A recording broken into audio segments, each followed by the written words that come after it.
Wow, wow, wow. Look at this full house. Welcome. Welcome and good evening. My name is Susan Zeski, and I'm the Associate Dean for Arts and Humanities in the College of Letters and Science, and it is truly my honor and pleasure to welcome you tonight to the Veritas Forum, and I congratulate you for committing your time, your intellect, and your energy to engaging in dialogue about a monumental and enduring question, the question of the relationship between science and faith. I would also like to congratulate you on your willingness to engage in respectful dialogue with people who differ from you, whether in religious belief, race, gender, nationality, or in other ways. Dialogue among belief systems is the heart of this event.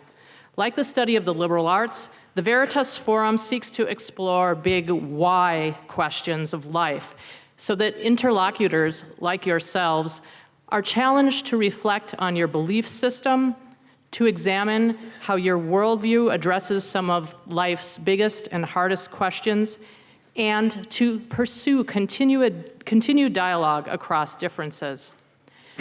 I also want to congratulate you for having the confidence to challenge your beliefs and for acting out of hope rather than out of fear, and with civility rather than verbal or physical violence. For this week alone, here at UW-Madison, we have borne witness to acts of intolerance and incivility, including desecration of the sacred de Jope fire circle and social media messages sent by a student calling for the killing of Jews, gays and lesbians, and free speech advocates. That's this week, and it's only Tuesday. What we need in our community instead is what we are doing here together tonight, listening and talking with people who differ from ourselves and with whom we peacefully and respectfully agree to disagree. I congratulate you for making the time and embracing the productive discomfort to dialogue despite difference. Stressing the need to listen and talk, not to hate, I want to thank a number of organizations for their support and collaborative effort to make tonight's dialogue possible. Thank you to Acts 242, Atheist, Humanists, and Agnostics at UW-Madison, Badger Catholic, Badger Crew, Black Hawk Church College Age Ministry, Chi Alpha, Geneva Campus Church, Greek IV, His House, InterVarsity Graduate Christian Fellowship, InterVarsity Undergrad, The Navigators, Upper House, YWAM, Foes House, the UW-Madison College of Letters and Science Departments of Integrative Biology, the Department of Biology, and the Religious Studies program. And now, it is an honor and a pleasure to introduce the moderator for this evening's dialogue, my LNS colleague, Professor Jeff Hardin, who is the chair of the Integrative Biology Department. Professor Hardin and the team of scientists in his lab used computer-assisted microscopy, genetics, and molecular biology to study how proteins and cells adhere, move, and change shape. Using embryos from worms, called C. elegans, Hardin and his team investigate molecular mechanisms that are important for understanding common birth defects and cancer. His research has won numerous awards and has been featured in Science magazine. Professor Hardin, moreover, is a devoted and gifted teacher who teaches key biology courses and is the faculty director of the BioCore program. He joined the faculty in 1991 and earned his PhD in biophysics at the University of California, Berkeley. Before doing so, he earned a Master of Divinity degree from the International School of Theology. He is the only natural scientist in the Religious Studies program at UW-Madison, and he co-founded the Isthmus Society, which seeks to foster dialogue between science and religion on the UW-Madison campus. Given this background, Jeff has given this matter concerted and careful thought, making him an ideal moderator for our conversation this evening. May our time together model a genuine search for knowledge and understanding, and may we exercise our commitment to civility well beyond this place and this moment. And now I give you Jeff Hardin.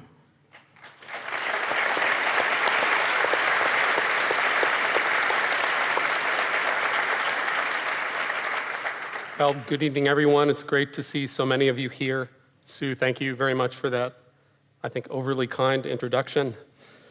As Sue said, my name's Jeff Hardin. I'm the chair of the Department of Integrative Biology. Some of you may have known that as the Department of Zoology. I'm underwent a name change this summer. And I want to reiterate my thanks to the organizers of this event, including the Veritas Forum, the Departments of Philosophy, my own Department of Integrative Biology, and the Religious Studies program, and especially all of the many student groups who have made this event possible. I also want to thank Melissa and the Upper House folks for coordinating the logistics here. Making an event like this happen with all of you here is a team effort, and we're grateful. We're also thankful for all of you here tonight. Thank you so much for coming, because I believe you are in for something important, an important conversation. We're here to discuss the idea of truth beyond science. Now, truth is something pretty important at the University of Wisconsin. We take it very seriously. And you may know one cherished statement here at UW, a statement by the regents from 1894 that's been memorialized in a plaque on the side of Bascom Hall. The phrase goes like this: "Whatever may be the limitations which trammel inquiry elsewhere, we believe that the great State University of Wisconsin should ever encourage that continual and fearless sifting and winnowing by which alone the truth may be found." I think it's safe to say that UW views part of its mission as uncovering truth. As wonderful as that sifting and winnowing statement is, though, it raises important questions. Where do we find truth? Are there sources of truth that are simply out of bounds, that are no longer credible in the 21st century? What are the limitations on the search for truth? Now, thinking deeply about the answers to these questions is vital today, given the strong sense of uneasiness in our cultural moment that Sue mentioned. In 2005, that sage of American political analysis, Stephen Colbert, coined the word truthiness to describe the belief that a statement is true based on intuition or personal perception, without regard to evidence, logic, or intellectual examination. In 2016, Colbert's tongue-in-cheek idea was made official by the Oxford English Dictionary. Its word of the year was post-truth. It's safe to say that we live in a moment of cultural confusion about truth. Now, as a scientist, I place great value on science's ability to uncover deep insights into the natural world. Its spectacular successes made possible by this empirical approach have unlocked amazing secrets about the universe, this planet, and its creatures. But is science the only legitimate locus for truth? Are there fundamental aspects of the world that are disclosed beyond empiricism? Is there truth beyond science?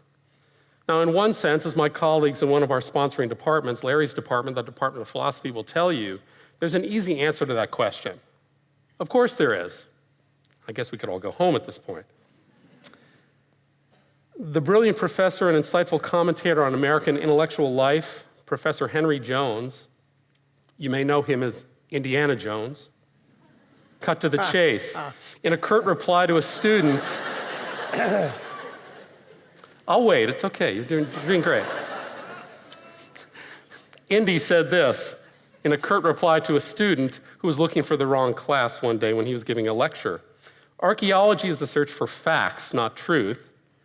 If it's truth you're looking for, Dr. Tyree's philosophy class is right down the hall." And Indy's point, I think, is one that we can take seriously. There are likely many of us who resonate with 20th century philosopher Ludwig Wittgenstein, who wrote in his Tractatus that we feel that even if all scientific questions have been answered, the problems of life have still not been touched at all. Now, what we want to explore tonight is not a yes or no answer to whether truth is found outside of science, but whether the historic claims that theists, particularly Christian theists, make are reasonable in an age in which the spectacular successes of empiricism are all around us. And this is not intended to be a debate. We've asked our presenters to share personally, to ask honest questions of each other, and model a conversation that all of us can continue this evening and beyond. Veritas is the Latin word for truth, and the Veritas Forum's committed to courageous conversations, placing historic Christian faith in dialogue with other beliefs, and inviting participants from all backgrounds to pursue truth together. The organizers' hope is that everyone in this room would be challenged, whether you're a Christian, an adherent of one of the other Abrahamic faiths, count yourself as part of some other religious tradition, or outside of any religious tradition. We hope that tonight's conversation will challenge you to reflect on your beliefs with intellectual honesty and rigor, and that tonight's conversation will help you to see to what extent your own worldview adequately addresses some of life's biggest questions. Right now it's time to introduce our two guests for tonight, Professors John Lennox and Larry Shapiro. Please join me in giving them a warm welcome.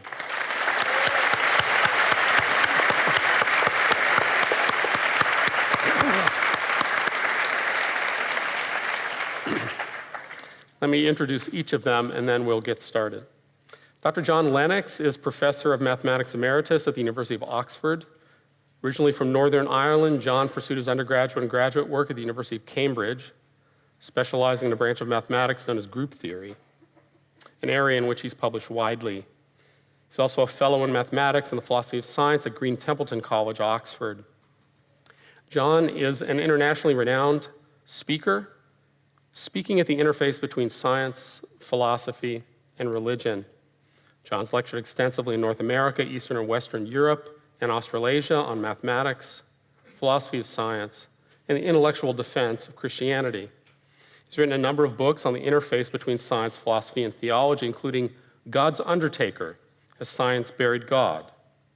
God and Stephen Hawking, A Response to the Grand Design, Gunning for God, a book about the new atheism, and 7 Days That Divide the World, on the early chapters of the book of Genesis in the Hebrew Bible.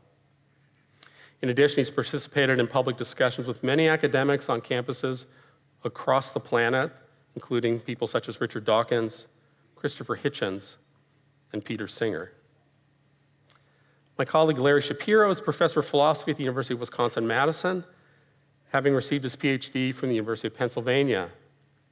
His research spans philosophy of mind and philosophy of psychology, but he has a growing interest in philosophy of religion as well. A recent result of this interest is his book, The Miracle Myth: Why Belief in the Resurrection and the Supernatural is Unjustified. Part of Larry's current research aims to examine how both scientists and Christians misuse science to answer the big questions. His other published works include The Mind Incarnate, the award-winning Embodied Cognition, and the Multiple Realization book co-authored with Professor Thomas Polgar. Thank you, John and Larry, for being with us and lending your insights to this conversation. Really looking forward to it. So what I'd like to do to get us going is if you would each take a few minutes, first John and then Larry, to tell us a little bit about your worldview and anything else you think is important about yourself as it relates to our topic tonight. Is there truth beyond science? John, let's start with you. Well, good evening, ladies and gentlemen. Is there nobody there? The University of Wisconsin is deservedly famous, and it reminds me of Oxford. It's absolutely full of bicycles. And I ought to start by doing something culturally appropriate and say, "Hi, Badgers."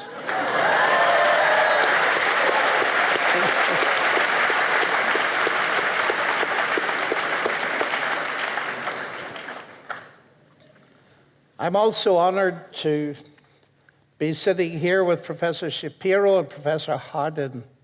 It's always a delight to meet new colleagues. And one of the objectives of an evening like this is to have a friendly discussion, which is made interesting by the fact that we don't agree on everything. But you will discover very rapidly, I think, that Larry and I agree on quite a few things. And it's important to emphasize those common convictions. In his book, Larry says, I am dedicated to discovering the truth. I must say my mind rejoiced when I read that, because I have sat with many philosophers whose lives are dedicated to denying that there is such a thing as truth. So we share that in common. Secondly, he's a philosopher.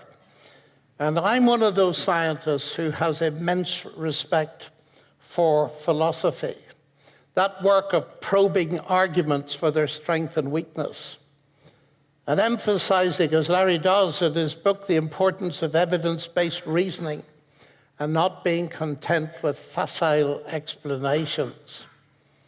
And that's so important for helping us grasp the elusive concept of what science is.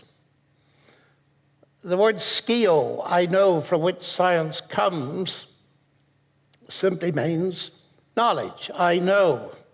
And so we could use the word science for all kinds of knowledge, as is done in some languages like German. But I suspect tonight, when we think of science, we think of the so-called natural sciences, which are a set of intellectual disciplines like physics, chemistry, biology, and so on, used to explore the natural world. And at the beginning of his book, Larry helpfully outlines the role in science of very important techniques of reasoning like induction, deduction, and abduction, or inference to the best explanation. The question, is there truth beyond science, arises at least in part because there are strong voices in Western culture who say there is not. And that view has come to be called scientism. Alex Rosenberg, a distinguished American philosopher, says, being scientistic just means treating science as our exclusive guide to reality, to nature, both our own nature and everything else. Stephen Hawking caused an immense stir when, in his book, The Grand Design, on about page 5, he's talking about all the big questions that we ask. Where do we come from? Where are we going? Is there meaning to life?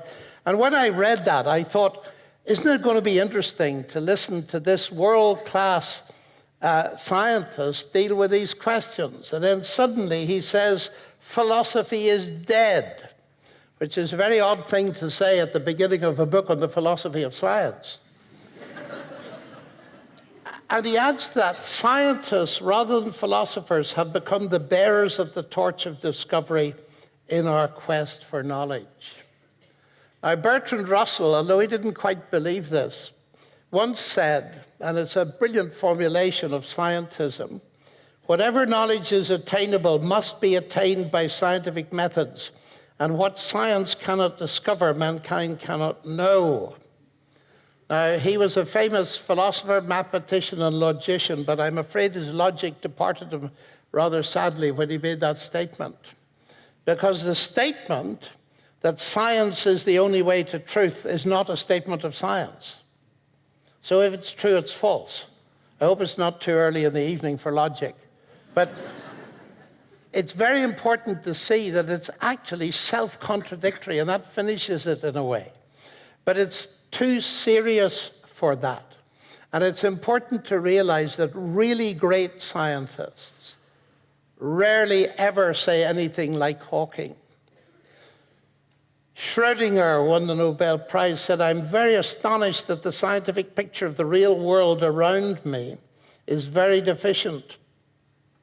And he says it cannot tell us a word about red and blue, bitter and sweet, physical pain, physical delight. It knows nothing of beautiful and ugly, good or bad, God and eternity. It sometimes pretends to answer questions in these domains, but the answers are very often so silly that we are not inclined to take them seriously. And another Nobel Prize winner, Sir Peter Medawar, said the existence of a limit to science is made clear by its inability to answer childlike elementary questions having to do with first and last things. How did everything begin? What are we all here for? And then he adds, it is to imaginative literature and religion that we must turn for answers to such questions. And that's precisely what I do. I hold the Christian biblical worldview, which has both a subjective and an objective dimension.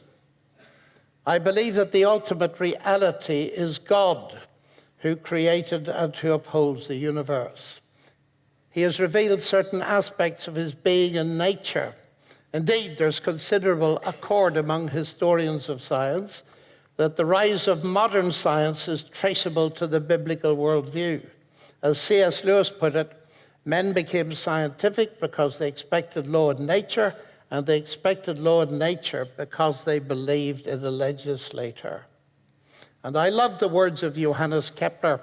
The chief aim of all investigations of the external world should be to discover the rational order which has been imposed on it by God and which he revealed to us in the language of mathematics. So I see a very strong bond to such an extent that I am not remotely ashamed to be both a scientist and a Christian, because arguably it was Christianity gave me my subject.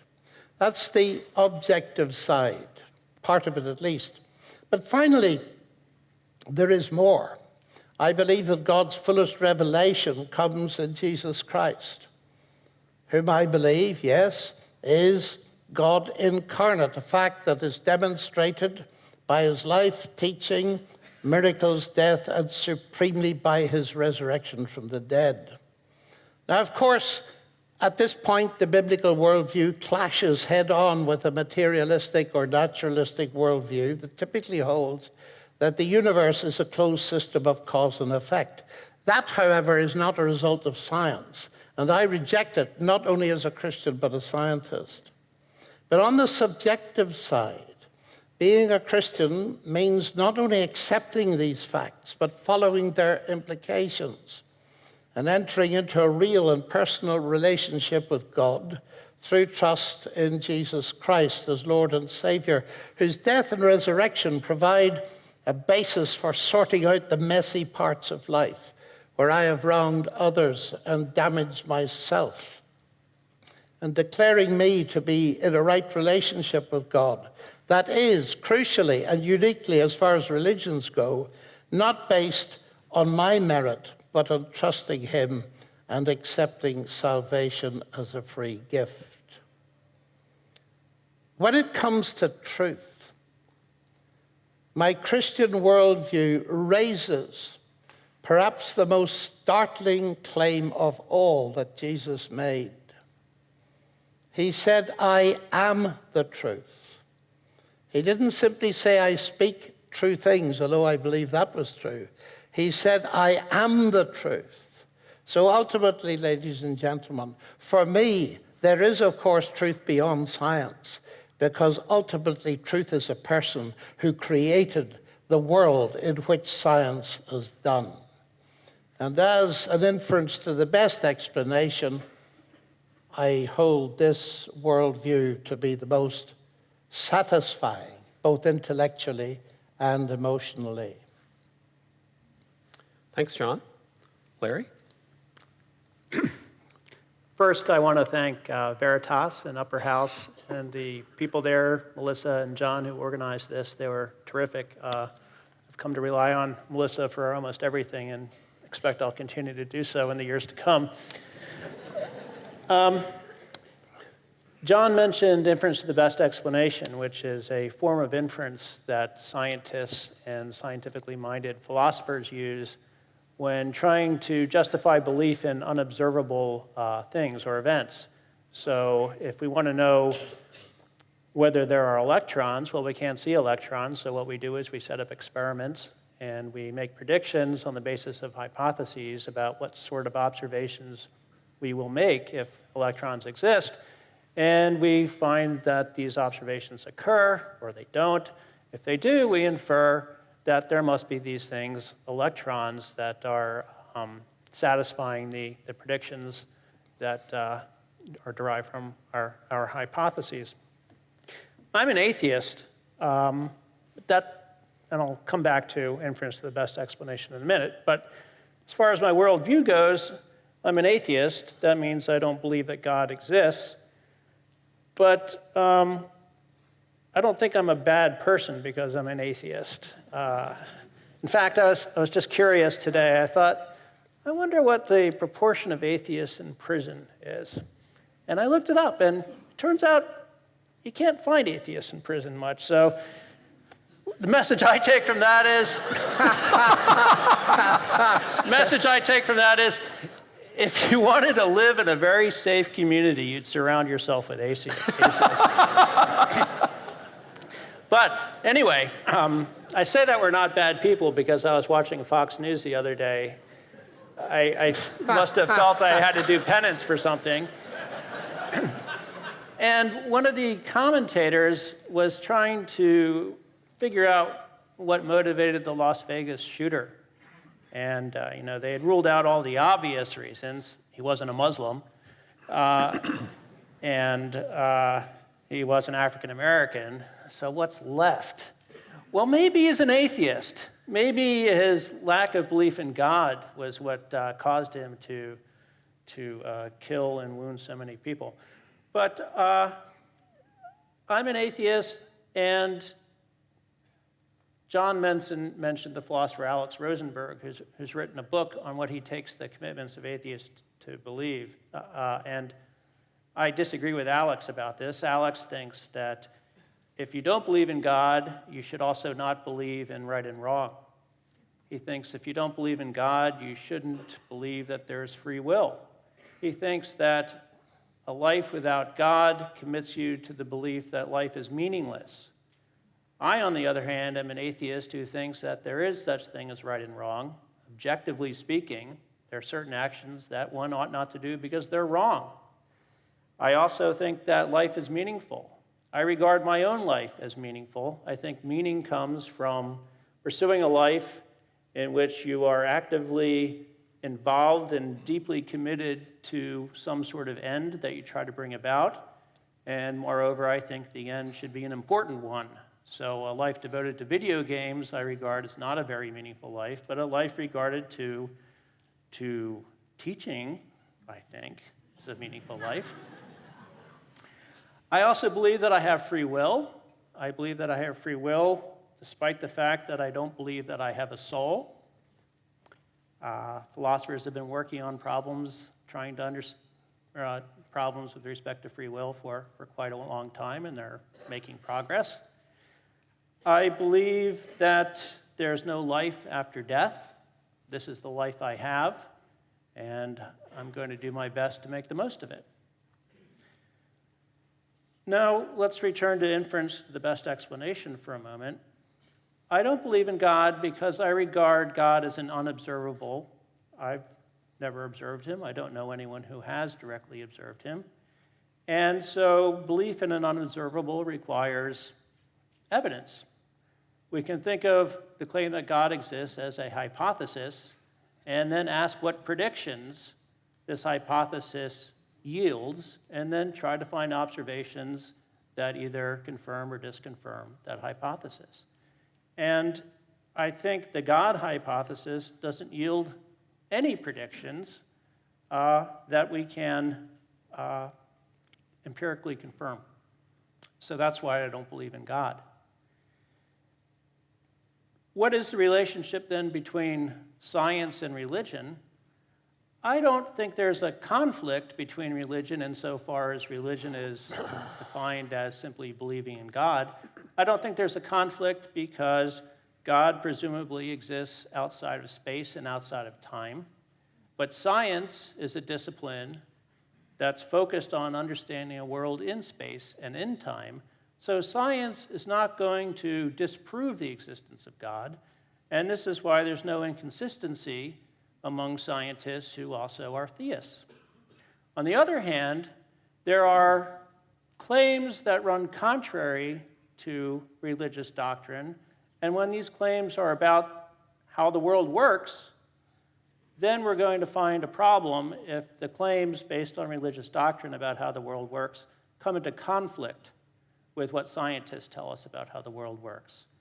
So if a theist believes that the earth stands still, then this is a claim that comes into conflict with science. Or if a theist believes that the earth is only 50,000 years old, as young Earth creationists believe, then this again is a claim that's going to conflict with science. So I have some other examples down. I can't think of them. Oh, origins of species. There are a number of intelligent design theorists who believe that the species that we see around ourselves are the product of an intelligent designer. But this, too, then runs into conflict with Darwin's theory of evolution by natural selection. So there's one sense in which religion conflicts with science. It does so when it makes particular claims about the empirical world that run counter to what science reveals. But there's another sense in which there's no inconsistency between religion and science because God stands outside space and time, and so is invisible to the methods of science. I think that's about all I wanted to say. Thanks, Larry. That's great. Thanks to both of you. So let's flesh out some of what you guys were talking about here. Historically, I think it's verifiable that truth claims about science developed within a context of, at least statistically speaking, of religious belief. And many of the early scientists were religious. In fact, most of them were Christian theists in the West. And the common perception, though, is that as science has advanced, somehow religious belief retreats to smaller and smaller sectors of our lives. And I'd like you to comment on that. Do you think that the development of science is somehow, you said they're compatible after a fashion, and yet I couldn't help but think that your inkling is that the advance of science pushes religion off to the boundaries and makes it less significant. And I just want you to comment on that first, Larry, and then we'll turn to John. The answer to your question depends, I think, on, as John would say, significant for what? We were having this little joke beforehand. It wasn't really that funny. But if you look to God to give your life purpose, to provide the comforting idea that there's life after death, to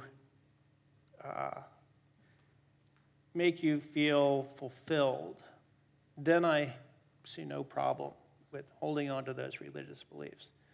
But you're right that particular claims that theists have made about how the world works can no longer be believed, I think, given what scientists tell us. So I think if the theist requires belief that species were designed by an intelligent designer, and if they think their belief in God entails that, and evolution shows you that that's wrong, well, then by a very easy inference rule, that shows that their belief in God has to be wrong too.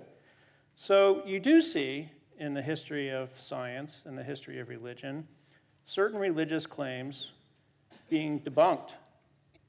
They're shown to be inconsistent with how we understand the natural world.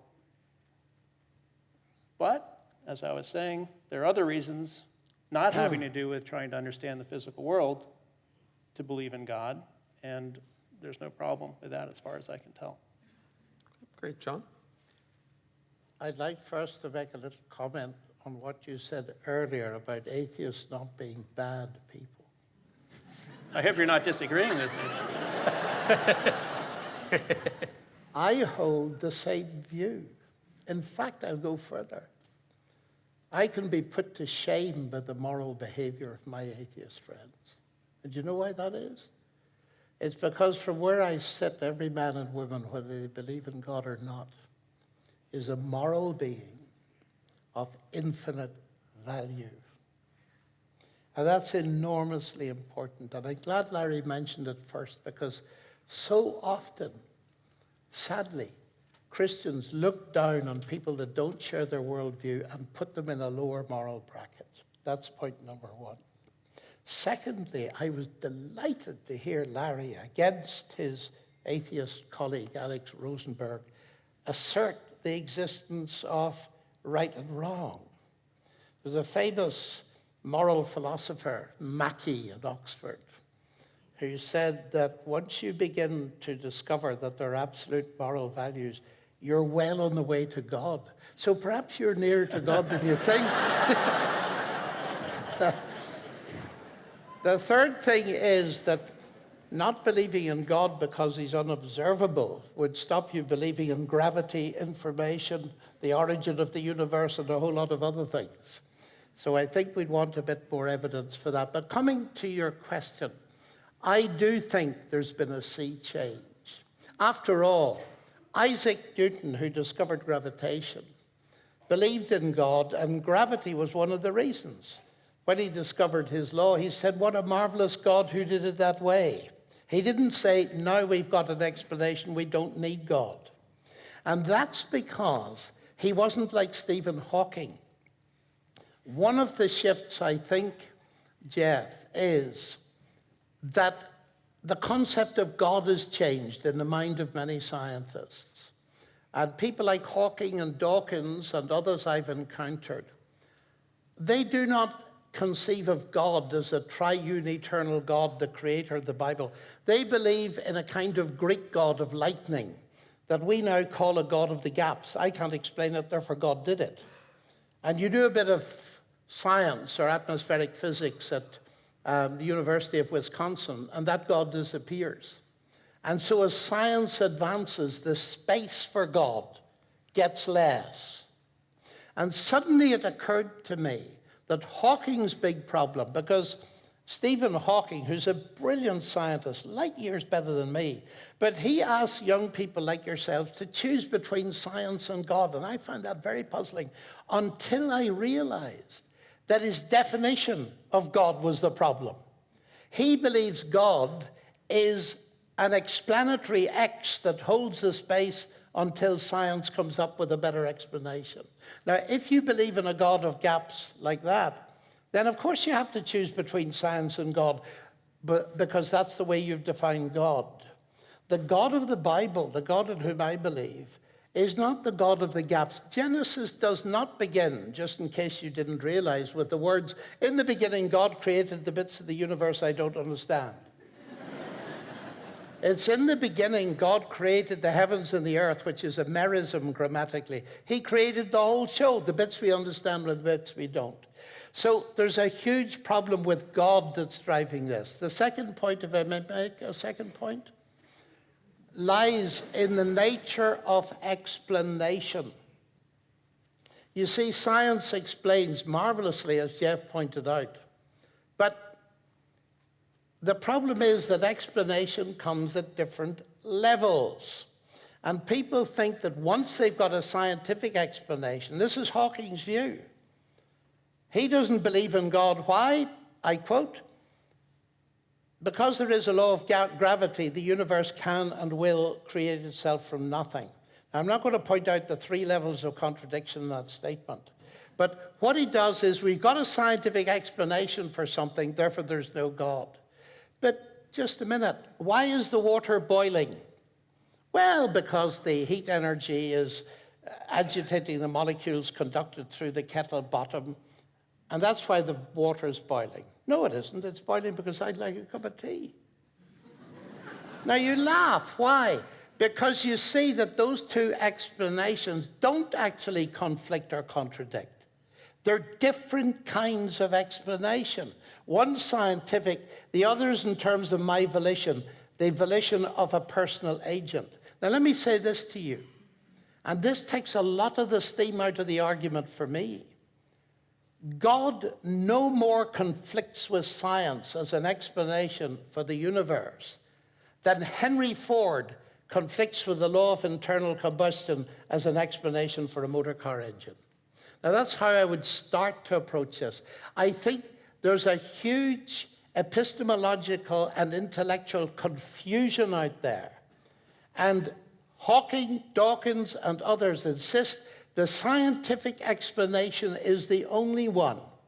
And that's nonsense, Because the law of gravity, even within science, the one thing it does not explain is gravity. I hope you realize that. Nobody knows what gravity is, and Newton realized that. The law of gravity is a wonderful help to calculate how to put someone in the moon without even Einstein, but it doesn't tell you what gravity is.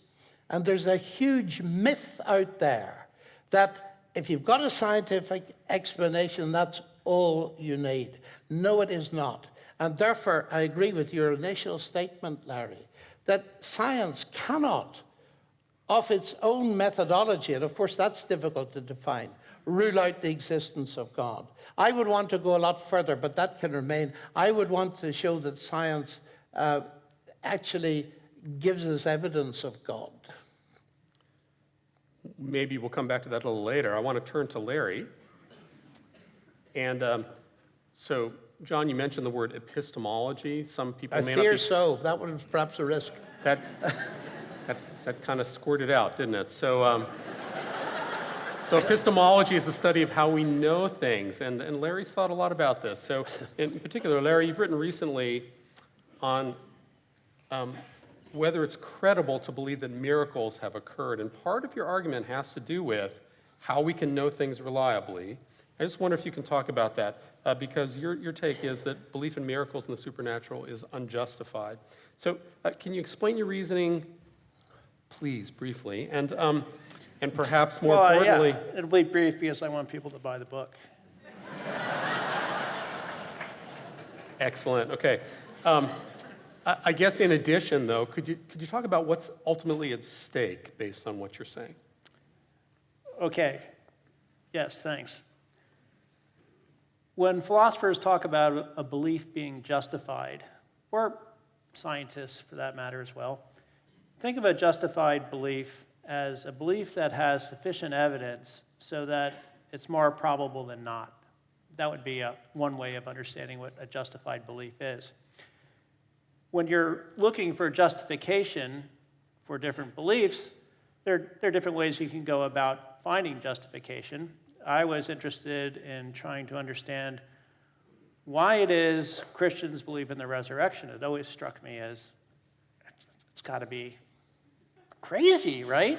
Here you have this guy who purportedly dies and is put into a tomb, and 3 days later, he's out walking around again. That's really unusual. Typical ways of justifying beliefs don't allow you to justify that. One way to justify a belief is just through inductive evidence. If you had seen lots of people dying and coming back 3 days later, then you could be justified in believing that Jesus was resurrected. We need some other way to figure out whether he was resurrected.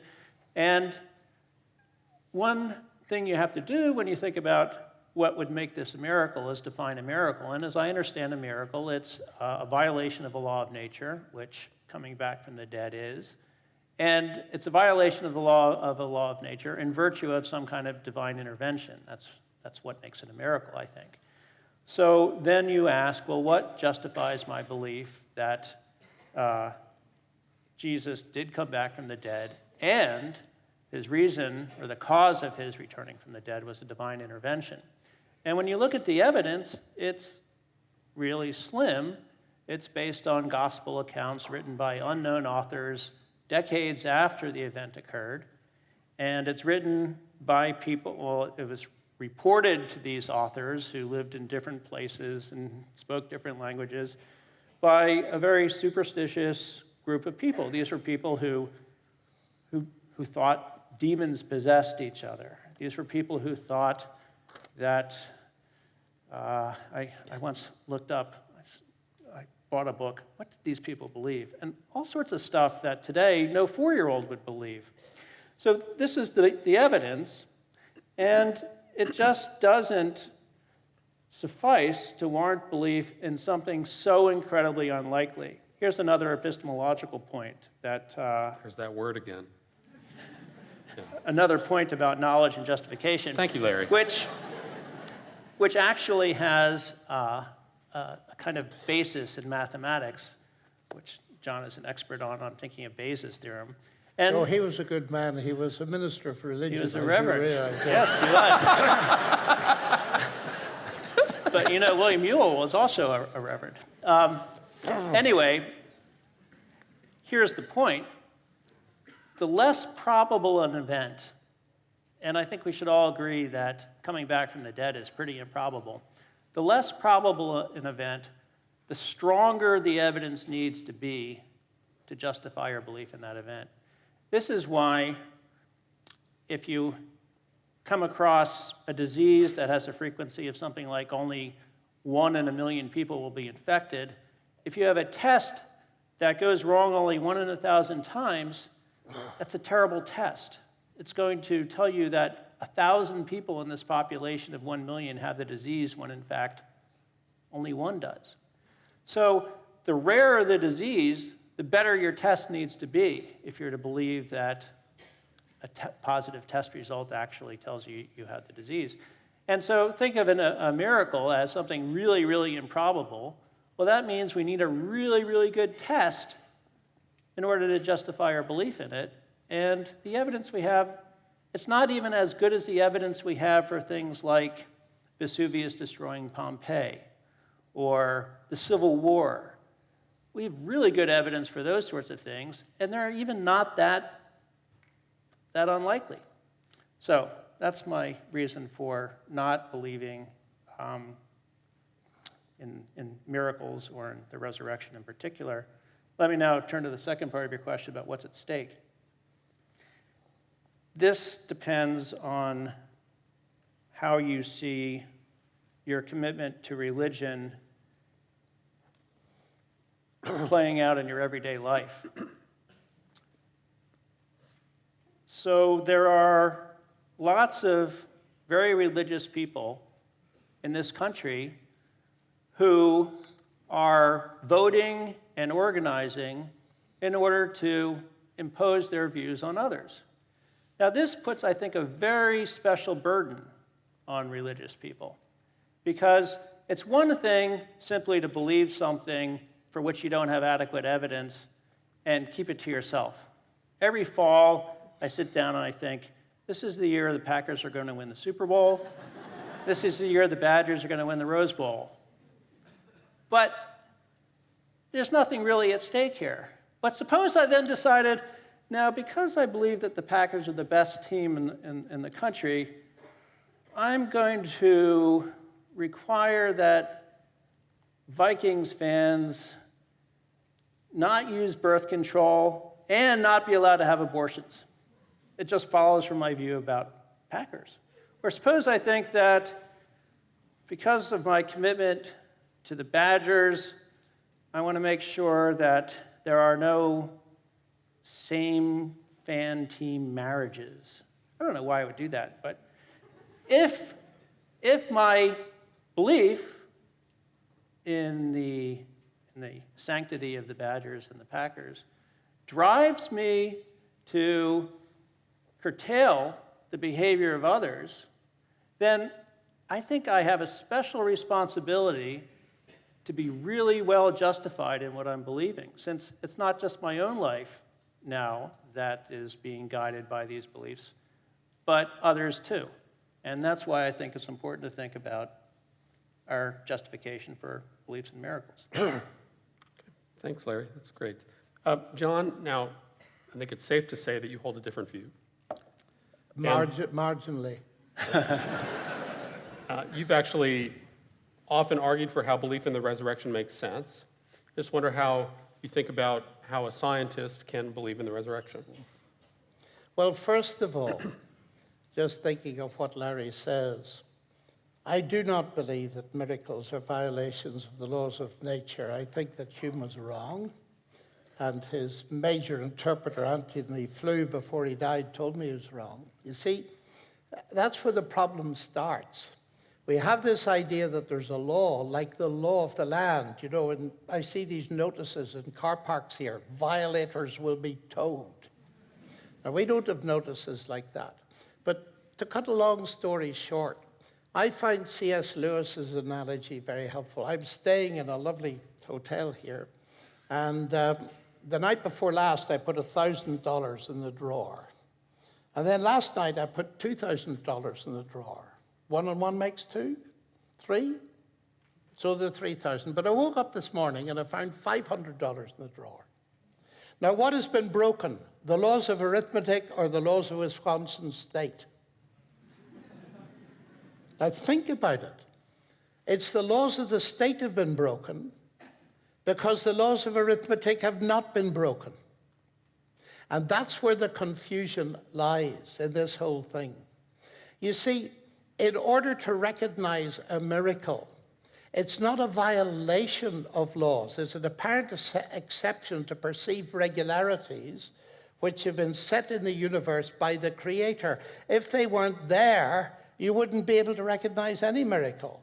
Because if you didn't know that the norm was that dead people stay dead, you wouldn't think anything of someone popping up from the dead. So you need two things. You need regularities. And where I think Larry and I differ profoundly is those regularities which we encapsulate in the laws of science are not laws in the sense that they constrain anything. They're simply, as Wittgenstein said, they are descriptions of what normally happens. Now, God, who is the creator, he can feed a new event into the system, and the laws take over. What I mean by that is this. If I were claiming that Jesus rose from the dead by natural processes, of course it would be violating laws of nature. But I'm claiming no such thing. I'm claiming that he rose from the dead. He was raised from the dead by the power of God. So I simply do not recognize that description of laws. The second point is this. I was puzzled by your book, I must say, Larry, because, and you quoted it just now, these records, which are very slim, written decades after the events, but in your book you quote with approval evidence of Caesar crossing the Rubicon, and I checked out your authorities, and they're 200 years after the actual date. So if you accept 200, what are a few decades? But what bothered me more than anything was that having started by saying we need to check the best evidence, your two major sources are Bart Ehrman and Richard Carrier.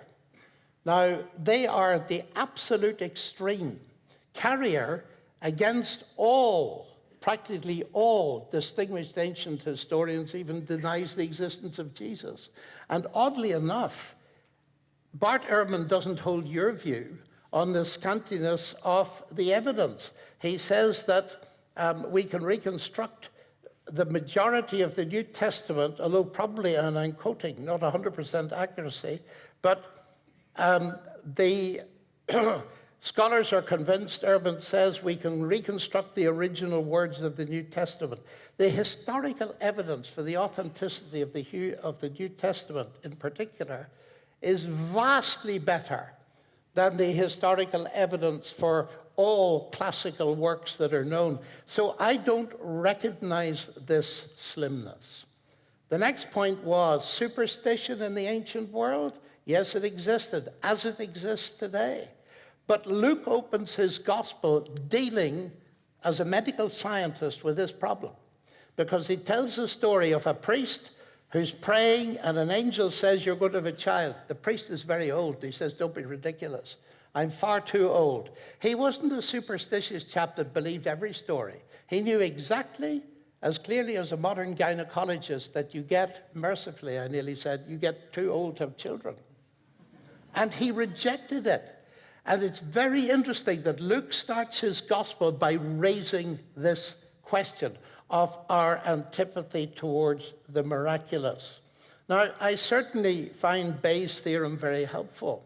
And of course, Bayes' theorem makes the point that if you've got a very improbable thing, if you bring background information in, that background information can help either increase or decrease the probability. Now, you see, when it comes to the resurrection, it is, by definition, highly improbable. How do we get at it? We don't get at it by induction because by definition it's unique in history. So you have to come at it by abduction, inference to the best explanation. And I've spent most of my life thinking about this. Starting off at Cambridge when I heard one of the world's top lawyers making a forensic investigation of the historical evidence for the resurrection. It's cumulative. It's not absolute proof. But as I look at it again and again, it seems to be that ever increasingly, that this is based on absolutely solid evidence. Now, it's a big deal. And what's at stake, I would like to bring in very briefly, is this, that if Jesus is raised from the dead, there's another way of proving, or establishing rather, that the resurrection happened. And that is, it's logical, if he's raised from the dead, that he can be encountered. Now, I've lived long enough to see many people's lives transformed from narcotic dependence to peace and a meaningful life and happiness, food on the table where there was none before, despair turning into joy. I've seen that again and again, particularly among students. And when you ask them, what has happened to you? They say something like, I met Christ, I met the risen Christ, I became a Christian. Whatever way they put it, you end up by adding 2 and 2 and making 4. So I believe there is an inductive method of establishing it. And that is making the experiment that Jesus himself suggested. That if we trust him, he will give us peace with God, forgiveness, and so on. And when you've experienced that, that is a very strong piece of experiential evidence that it is true. So I'm sorry that I have to say, I find the evidence that I read in your book very convincing of the truth of my Christian position. No, I mean that quite Can I respond sincerely. to this? Yeah, Larry, go ahead. Yeah. When thinking about the resurrection, we have to make a distinction between a few things. Is the historical record, or the Gospels we read today, authentic copies of the original Gospels? And you're right, I'm citing people like Bart Ehrman and Richard Carrier. So let's just forget about that if you don't like those authorities. It's not that I don't like them, I read them. What concerns me is if you're putting an argument, you've got to take the opposition's best evidence. And I was surprised that that was absent, that's all. I read Ehrman, and I read, well, not so much Carrier, because he's written off by most scholars completely. There's certainly controversy about the authenticity of the Gospels, but let's put that aside. I give you everything you want, that the Gospels we're reading today are copies with perfect fidelity from... No, I didn't claim that. I'm letting you have it. I'm giving it to you. Take it. But Go ahead, Larry. Let Larry finish go his on, thought. Larry, please. carry Go on. ahead, Larry. Next, I want to hear more. Calm Next, down, John. Next, we have to ask, let's suppose now that the authors of Matthew, Mark, Luke, and John were provided with the news that they recorded 30 to 70 years after the event. And let's suppose that the news was transmitted faithfully to them. Now, the next question we ask, people are at the tomb, what do they actually see? Were what these people reporting accurate reports? Sometimes, as we all know, people misperceive things. They don't understand the situation. So that's something we have to think about. Next question. Let's suppose that what they're reporting was in fact accurate. Jesus in fact died and in fact came walking out of the tomb 3 days later. You'll have to choose which gospel account you want because the gospels differ on this. But let's just take them to say Jesus walked out of the tomb 3 days later. Now, what's the best explanation for why Jesus died and came back to life? Here's where we have a hypothesis. One hypothesis is that the best explanation is that God caused the resurrection of Jesus. The problem with that hypothesis is it doesn't actually make any predictions without the addition of some assumptions. Assumptions about God's intentions, assumptions about what God wanted people to see. Great. And we have no way to independently verify these additional assumptions.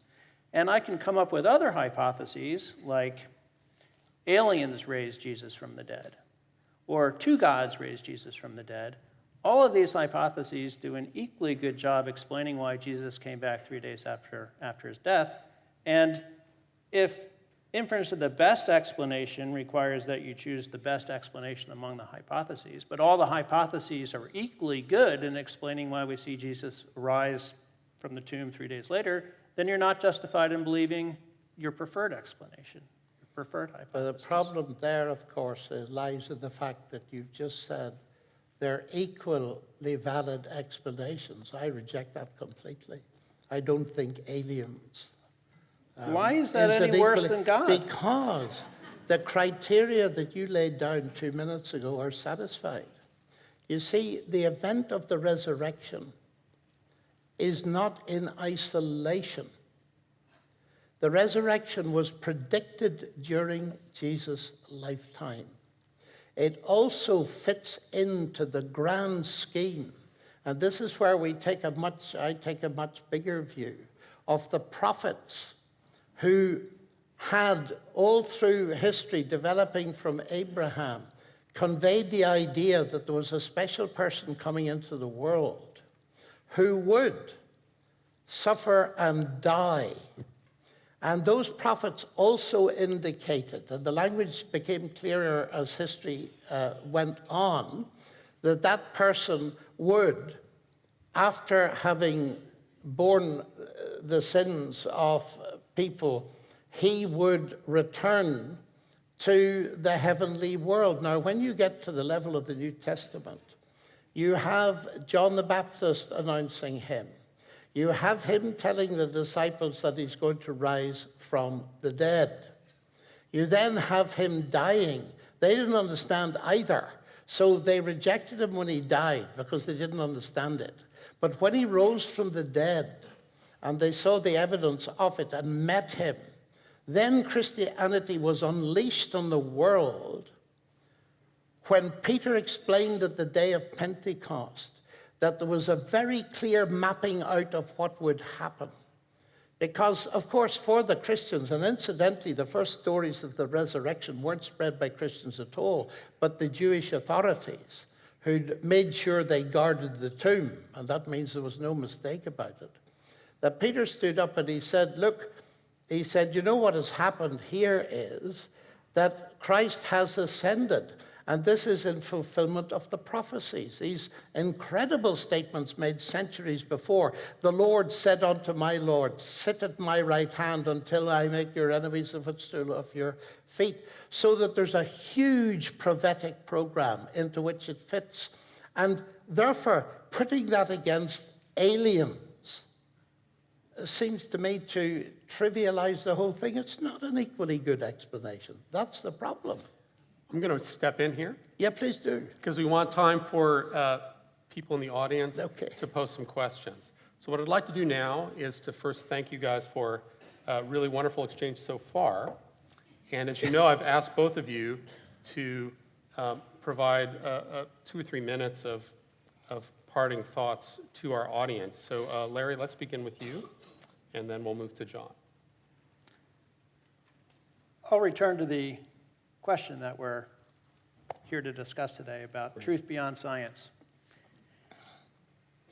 There is truth beyond science, and that's because science is a discipline that has fairly narrow focus, although what it's focusing on is pretty big.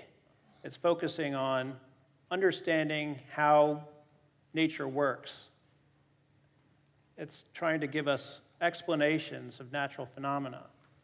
So how is it chlorophyll turns light energy into chemical energy? Why do we have rainbows? These are the sorts of questions that scientists are really good at answering. But there are also questions that are just outside the purview of science. And so, insofar as these questions have answers that can be true or false, science isn't delivering us all the truths. Science doesn't tell us why 2 + 3 = 5. Science doesn't tell us why we have free will. Science doesn't tell us what is right and what's wrong. But I regard all of these questions as questions that have definitive answers. I will say that I think religion does not do a good job explaining. Let me give, do I have time for a quick example? I won't use You the did quick say example. quick, I believe, Okay. so go ahead. Please go ahead. Taking up on John's point that there are different kinds of explanations. We can explain why the water in the kettle is boiling by thinking about the energy in the molecules, or we can explain it in terms of the intention of the person who desires a cup of tea. The problem with trying to draw an analogy between that and between a theistic explanation of the universe is that we learn nothing. We gain no knowledge at all. We understand nothing in addition to what we already did when we're told the universe exists because God wanted it to. That's an explanation that leaves me cold. I want to know, well, why did he want that? How did he make it happen? I think that's a really good question because God is atemporal, aspatial. How does a being like that just cause something to come into existence? Why did he? On the other hand, I have no problem understanding why John might put a kettle of tea on in the morning. He wants a cup of tea, and he can reach the kettle and put it on the burner. So I see science as a far superior way of understanding nature than what religion gives us. Although, as I said at the beginning, there's no conflict between belief in a God who exists outside the natural world with a discipline, as science is, that studies how things work within the natural world. Great, thanks, Larry. John. Well, I'd just like to say how much I've enjoyed the chat with Larry and Jeff. But I'm going to say something now about, is there truth in science? Why do we think there's truth in science? And here I'm going to say something that may surprise some of you. I believe there's truth in science because human reason is an outpost of the supernatural. You don't have to go to the miracles of Jesus or the resurrection. C.S. Lewis helped me when he wrote, "Unless human reasoning is valid, no science can be true. If ultimate reality is not material, not to take this into account in our context is to neglect the most important fact of all. Yet the supernatural dimension has not only been forgotten, it has been ruled out of court by many. The naturalists have been engaged in thinking about nature. They have not attended to the fact that they were thinking. The moment one attends to this, it is obvious that one's own thinking cannot be merely a natural event, and therefore something other than nature exists." You see, I believe, the bottom line for me is that the fact that we have discussed rationally about the concept of truth is actually evidence that there's something beyond. Alvin Plantinga, one of your most distinguished philosophers, says if Dawkins is right that we are the product of mindless, unguided natural processes, then he has given us strong reason to doubt the reliability of human cognitive faculties, and therefore inevitably to doubt the validity of any belief that they produce, including Dawkins' own atheism. My big problem with atheism, and I'm sure Larry would have a lot to say about this, is that it undermines the rationality we need to construct any argument whatsoever. That's a topic for another time, I suspect. I would have a lot to say, though. You're right. We might be able to come back to that. But thank you very much, John. Let's thank both John and Larry. Thank you.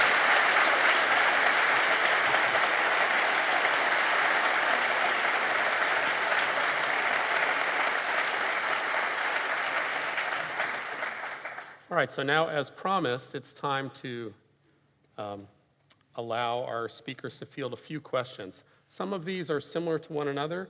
Some of these have been touched on by either John or Larry or both of them. So if we don't get to your question, I can attest, looking at the list here on my iPad, that these are all outstanding questions.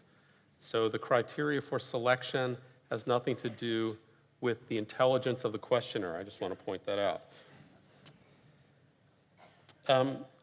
So John, I think you mentioned earlier that when you're in a discussion with someone with whom you disagree, you really want to take on the best that your opponent has to offer and take that seriously. So in that spirit, here's an excellent question, a pretty interesting one. And this is for both of you. For John, what arguments and approaches do theists use that you find least helpful? And for Larry, what arguments and approaches do atheists use that you find least helpful? Let's be a little bit self-critical here. Well, I find arguments that are purely subjective not very helpful. And here, Larry, your book's great. Thank you. I made a couple of negative comments, and I would like to apologize if they seem too sharp, because that's not fair. But Philosophers have very thick skin. what you say, well, I've got one too. Really? I don't know about that. What? We should talk about that. But you make the point that wishing a thing to be true is not a good reason for believing it. And I'm afraid sometimes I meet Christians and they're very like that. And their concept of faith is close your eyes, commit intellectual suicide, don't ask for any reasons, just commit yourself. I think that is very dangerous, in fact. So those kind of arguments need to be trenchantly cut down. And as I say, Larry, you do a very good job of it. Wishing a thing to be true, of course, doesn't mean it's false. It would be very strange, for instance, as Lewis points out, if we felt hunger and wanted food and we lived in a world where food didn't exist. But on the other hand, wishing a thing would be true doesn't make it true. We need better evidence than that. So that would be one point, anyway. Great, Larry? You mentioned Alex a while back. We could go back to that, but maybe you have something else. I've read a number of books by atheists, so Sam Harris, Dan Dennett, Christopher Hitchens, Richard Dawkins, and I come away with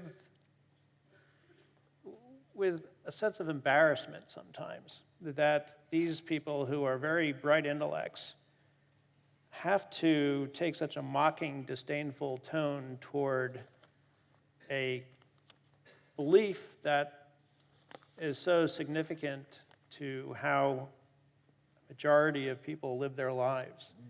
And I think this strategy of defeating by ridicule is an unfortunate one. Thank you. You must have come across this in your book, Gunning. What is the title? Gunning for God, yes, I know. But, you know, it's fair to say at the same time that Christians can be very aggressive.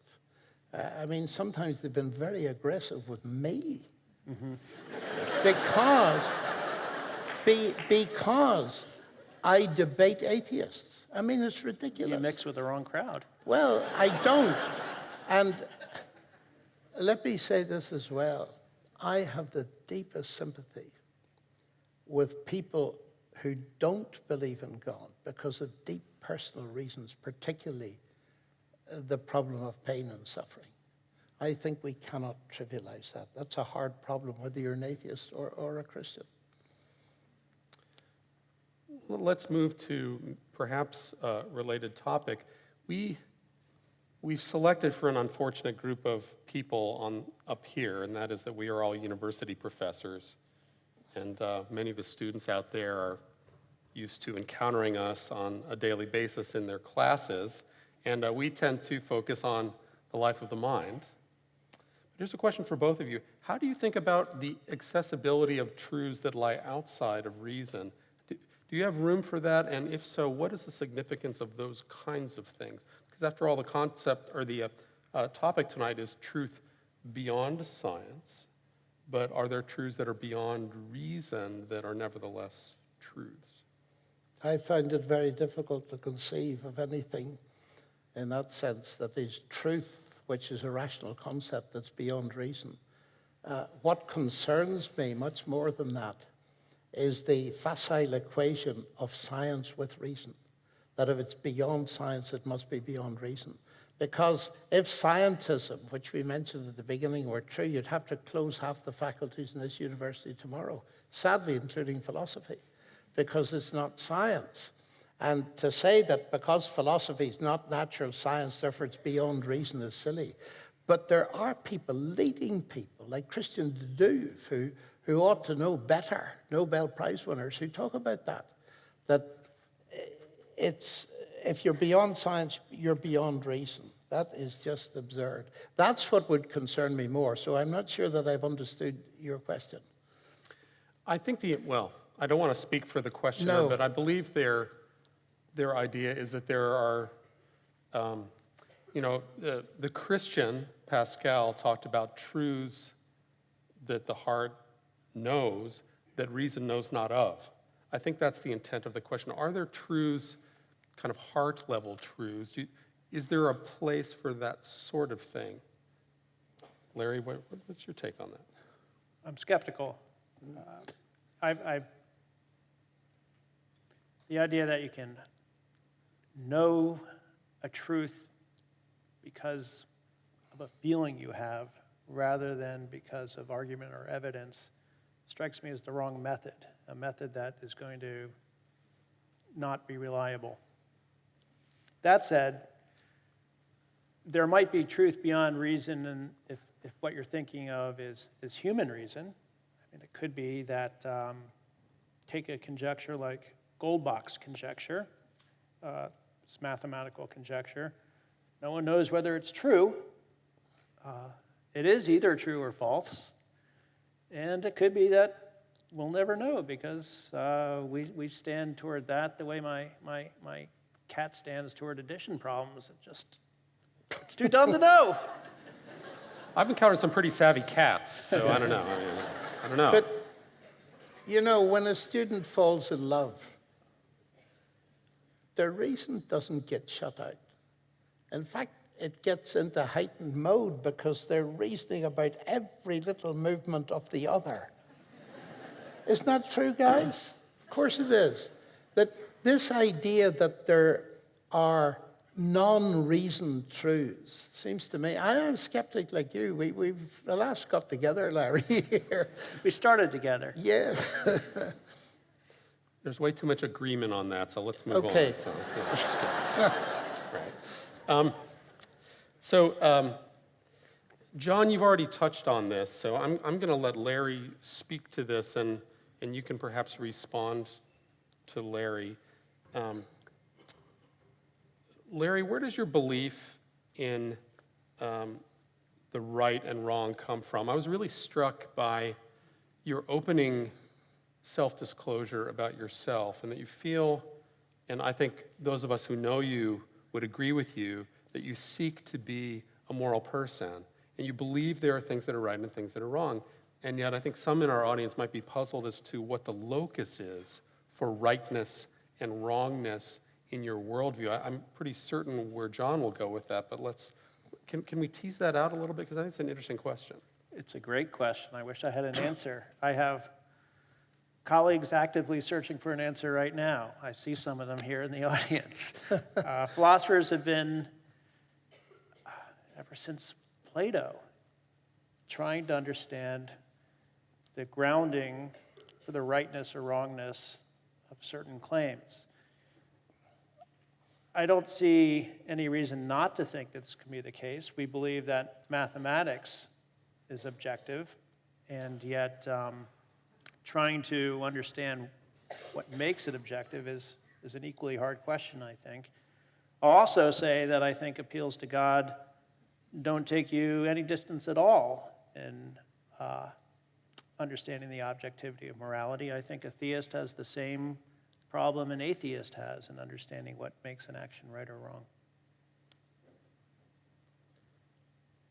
My problem is I go along with Dostoevsky, I'm afraid, on this. If God does not exist, everything is permissible.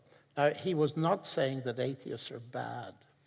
He was saying that at the base level, there appears to be no rational justification for morality if you reject God. Let me give you an example of that, a very famous example of it. And I'd love your take on this, actually. You'll get it. I thought I would. You see, Richard Dawkins is conflicted very obviously because in a very famous statement, he said, you know, this universe is just what you'd expect it to be.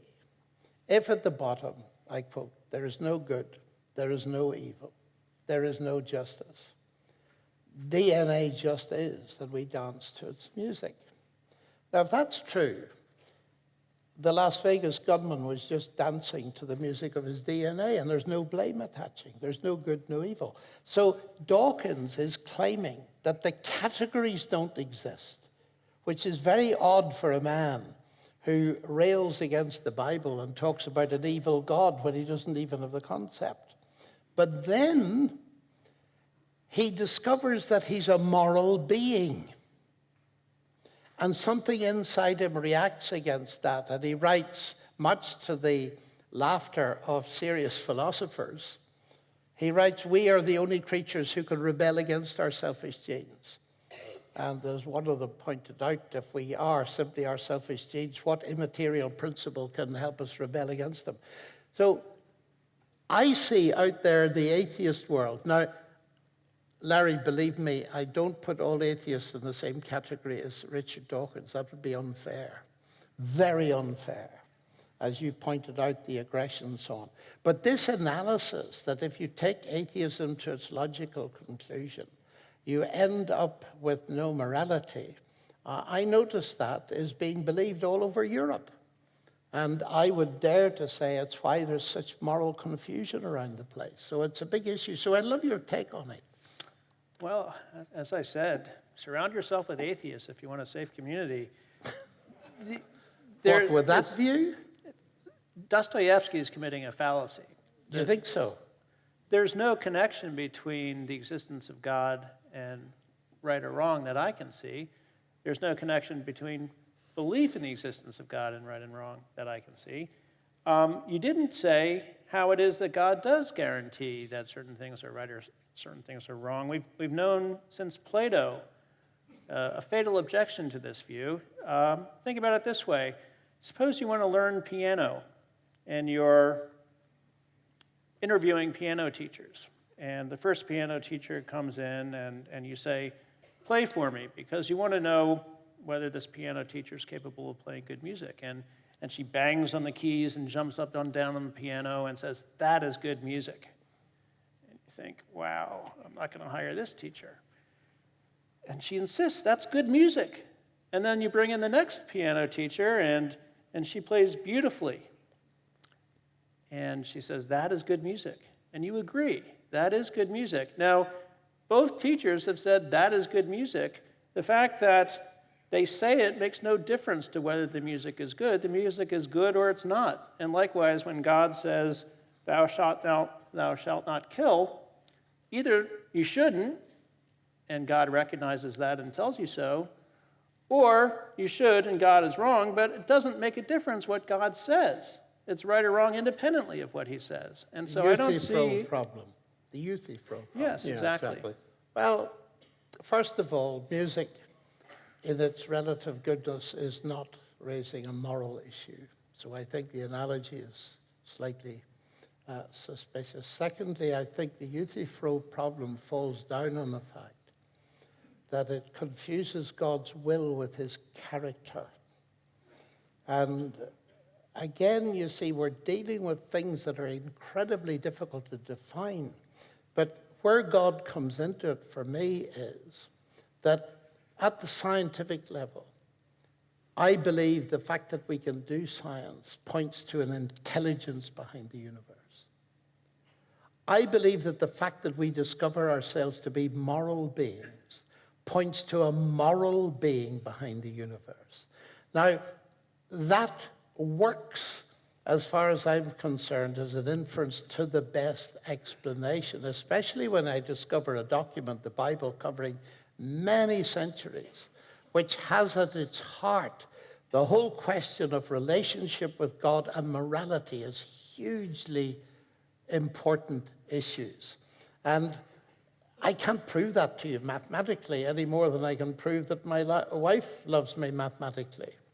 But I'd risk my life on it because it seems to me there's sufficient evidence to buy into it.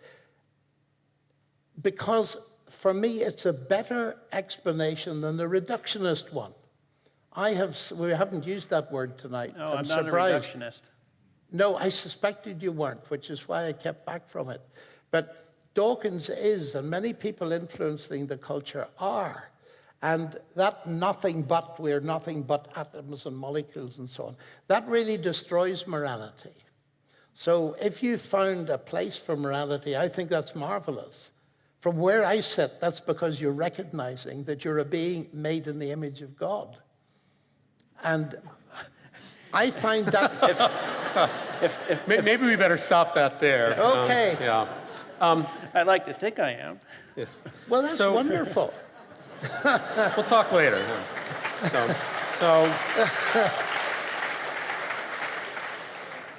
So we've hit on something fairly important, and I want to conclude with one final question, which I think is a very interesting one, which hasn't come up so far.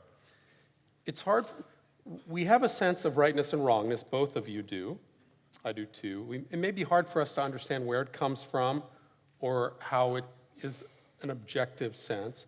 We talked about gravity. I think string theorists are hoping they'll be able to understand gravity one day, John. So just because we don't understand it, maybe they will, maybe they won't.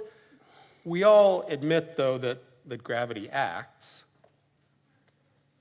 So we don't need to know how it works to affirm that it works. No, of course not. And so we're kind of agnostic relative to the mechanism.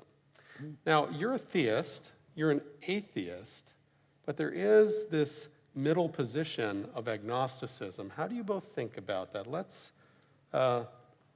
Who would like to tackle that one first? The philosopher, clearly. Go ahead, Larry. I can understand why some people are agnostics. An agnostic is someone who just doesn't offer judgment on God's existence. Maybe an agnostic is someone who hasn't thought carefully enough one way or the other to come to a conclusion. Maybe an agnostic has a very high standard of justification such that they never believe that they're in a position to make a conclusion about God's existence. As an atheist, I think that the evidence is simply not there for God's existence, and it's certainly no better for God's existence than for the existence of the flying spaghetti monster or That's a three Richard gods. Dawkins construct, by the way. Yeah. I don't think it's a Dawkins construct, but No, he likes it a lot. I like spaghetti, too. I've got a picture of it in my office. I do too.